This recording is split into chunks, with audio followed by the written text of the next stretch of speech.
story time of the time the senior pastor was caught watching kitten prawns on the church computer, and was given grace. So I was raised in the church, and we were going to this one church when I was a teenager, and there was two pastors, and who I don't know and how I don't know found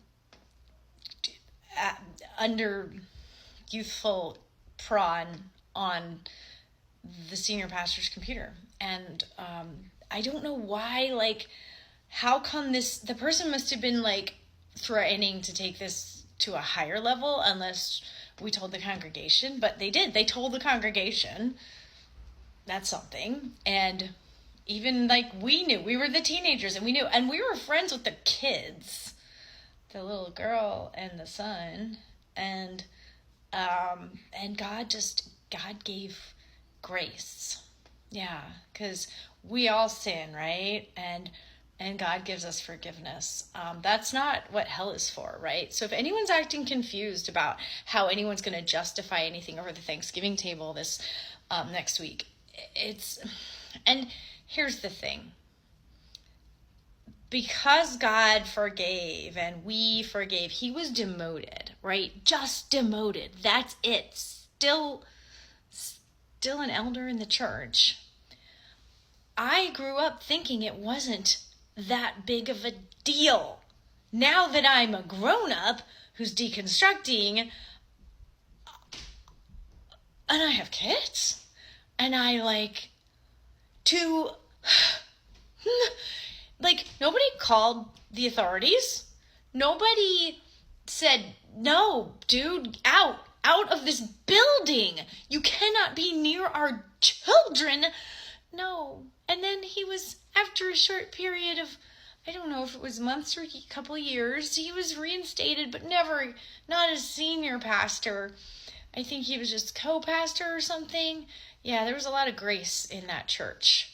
And it messed me up. It made me lose it disconnected me from the severity of that. And how we're supposed to just forgive. And yeah, I do believe in forgiveness. The psychological thing about forgiving and all, there's lots of videos on that. But not letting the person back in the church building where we all were. Like, what was that? What message was that sending adolescent me and his daughter who was younger than me?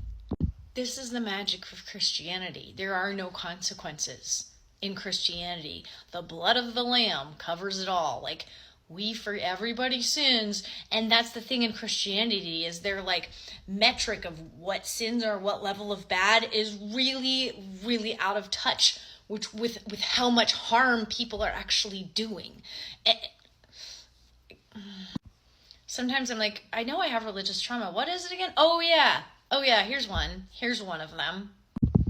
I'll say he got away scot-free. And I Googled him just last week, and I was like, and there's like, he's opening up another church or some prayer facility, and he wrote a book, and like, he just returned to his original status, and that's just water under the bridge.